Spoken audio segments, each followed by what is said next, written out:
Well, hello there. I'm very happy to see you again. How are you doing today? Well, Sasha is in bed with her brother, Humphrey.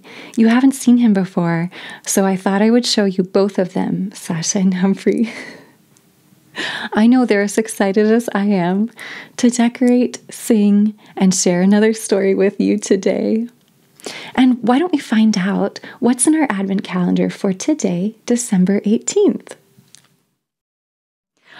Oh, do you recognize what this is? It's the Eiffel Tower in Paris. Well, where do you think we should put the Eiffel Tower on our tree? How about right there? Well, this Eiffel Tower ornament, of course, reminds me of France. And it's hard to think about France and not think of delicious food. I especially like the kinds of things you find at boulangeries or bakeries, things like breads, croissants, and desserts. I wonder if you've ever had any of those. And there are some very delicious French desserts made especially at Christmas time. And my favorite is the bûche de Noël, or the Yule log. And that's inspired by the real custom of a real wooden Yule log like they have in Latvia, which we talked about on December 11th. Now, I did not make the one in this photo, but I do have a tradition of baking a bûche de Noël every Christmas. It has a rolled sponge cake, chocolate whipped cream in the middle, and a rich chocolate ganache on the outside. I wish I could share some with you. Do you have any special desserts that you make at Christmas time? Well, do you remember when we talked about Christmas markets in Germany? That was on December 12th. And the largest and probably the best known Christmas market of all of them is an area that is now part of France called Alsace. And that's right next to Germany. So Alsace combines things from French and German cultures. And partly because of their famous market, the city of Strasbourg is known as the capital of Christmas. In the Alsatian language, the market is called the Christkindlesmarkt. It officially began in the year 1570 in the Cathedral Square, and it now stretches across the whole city. Well, I bet you would like to practice wishing someone a Merry Christmas in French. And the way you do that is to say, Joyeux Noël. You want to try it with me? It's joyeux, joyeux, joyeux, Noël. Noël. Joyeux Noël. Joyeux Noël. Très bien. Well, another wonderful thing that comes from France are some of the Christmas carols that we're used to singing in English. And we've sung some of them together before in our times together here. One's like, O come, Emmanuel, and ransom captive Israel. And also, angels we have heard on high, sweetly singing o'er the plains. Those carols and many others come from France. And would you like to keep singing with me now? Well, today we're going to review two of the songs we've already learned. I hope you like these ones as much as I do. We'll start with O Christmas Tree, and then we'll sing our most recent song, Jingle Bells. So we'll sing each song one time, okay? Are you ready? Dum-bum. And as a reminder for O Christmas Tree, the lyrics are, O Christmas tree, how lovely are thy branches. Which you repeat, not only green when summer's here, but in the coldest time of year, O Christmas tree. Okay, ready? Dum-bum. Oh, Christmas tree, how lovely are thy branches. Oh, Christmas tree, how lovely are thy branches. Not only green when summer's here, but in the coldest time of year. Oh, Christmas tree, how lovely are thy branches. Very nice. And now how about jingle bells? If you have your bells with you, feel free to jingle them. Dum-bum. Dashing, ready? Dashing through the snow in a one-horse open sleigh. O'er the fields we go, laughing all the way. Ha, ha, ha, bells on bobtail ring, making spirits bright. What fun it is to ride and sing a sleighing song tonight. Oh, jingle bells, jingle all the way.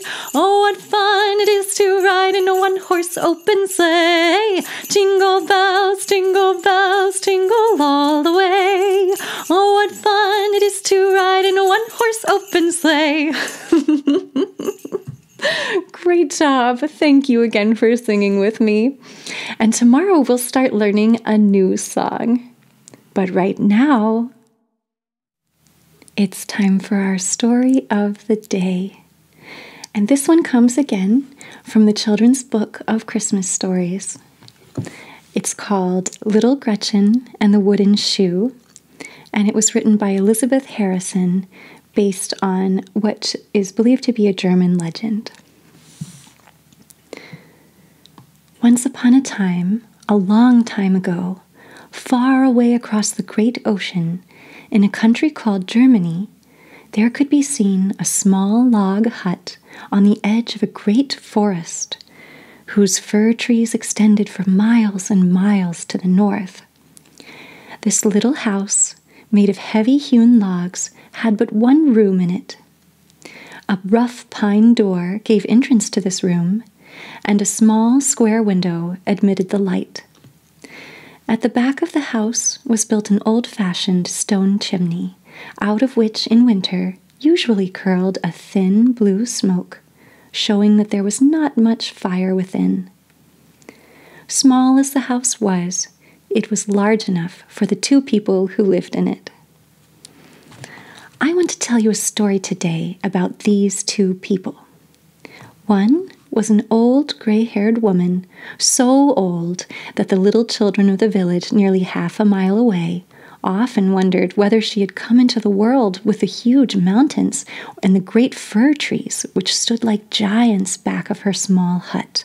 Her face was wrinkled all over with deep lines, which, if the children could only have read aright, would have told them of many years of cheerful, happy self-sacrifice, of loving, anxious watching beside sick beds, of quiet endurance of pain, of many a day of hunger and cold, and 1,000 deeds of unselfish love for other people.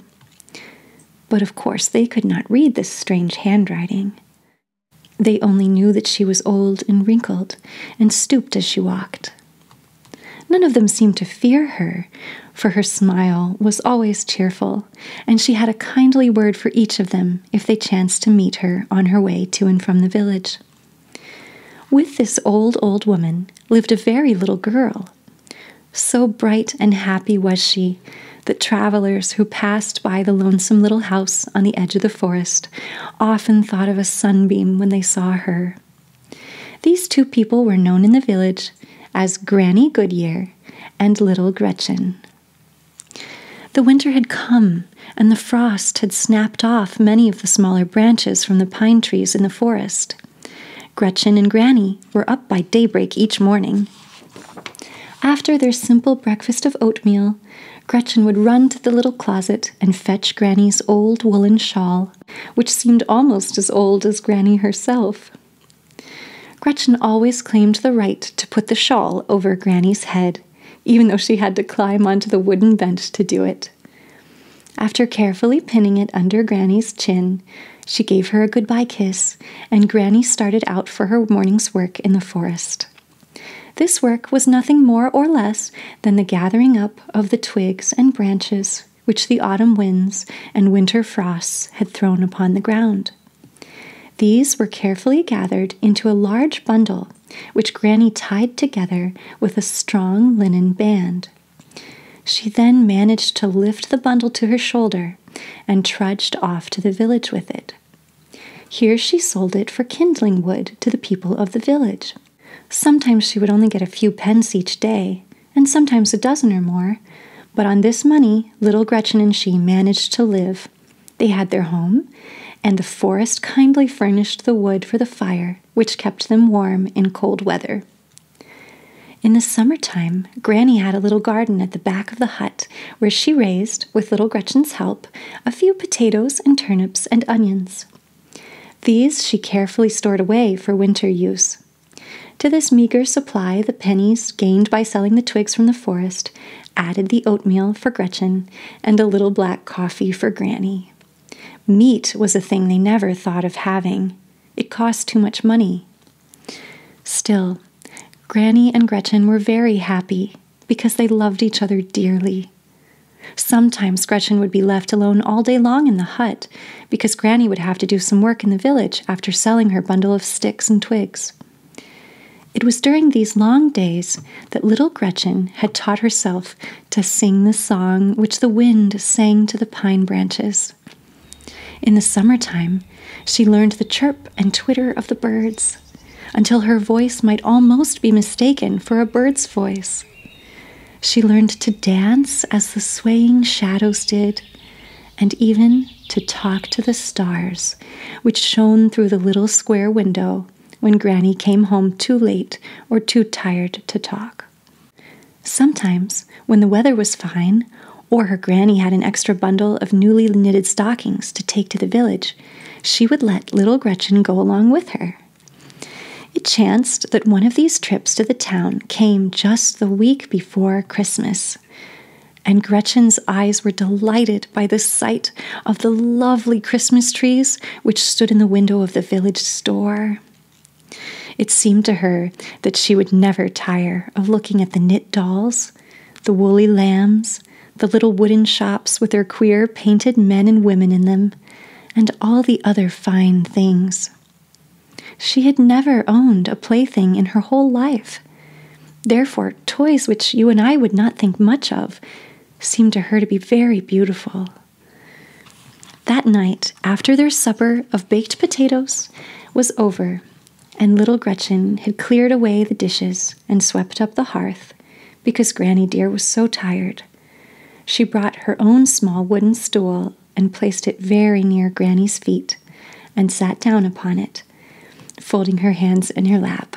Granny knew that this meant that she wanted to talk about something, so she smilingly laid away the large Bible which she had been reading and took up her knitting, which was as much to say, "Well, Gretchen dear, Granny is ready to listen." "Granny," said Gretchen slowly, "it's almost Christmas time, isn't it?" "Yes, dearie," said Granny. "Only 5 more days now." Then she sighed, but little Gretchen was so happy that she took no notice of Granny's sigh. "What do you think, Granny, I'll get this Christmas?" said she, looking up eagerly into Granny's face.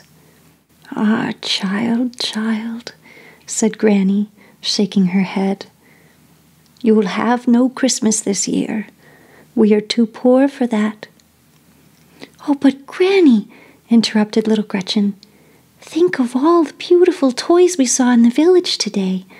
Surely Santa Claus has sent enough for every little child." Well, I'm sorry that we need to end our story here for today, but tomorrow we're going to find out more about little Gretchen and whether or not she gets any Christmas presents this year. Well, why don't we end our time together today with a French Christmas carol? And this one is called Il est né le divin enfant. And in English, sometimes it's translated as He is born, the Holy Child, or the Heavenly Child. It's not that familiar in English, I don't think, though, so I hope, even if you don't know it, that you'll enjoy it.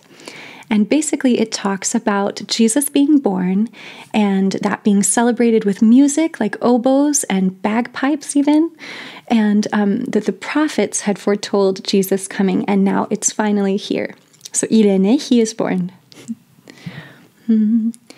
Il est né le divin enfant, jouez au bois, résonnez musette. Il est né le divin enfant, chantons tous son avènement. Depuis plus de 4000 ans, nous le promettaient les prophètes. Depuis plus de 4000 ans, nous attendions cet heure temps.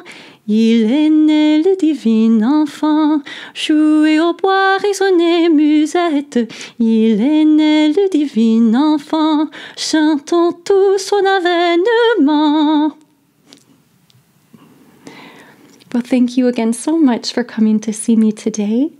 I hope you have a wonderful rest of your day until I see you again tomorrow. Bye.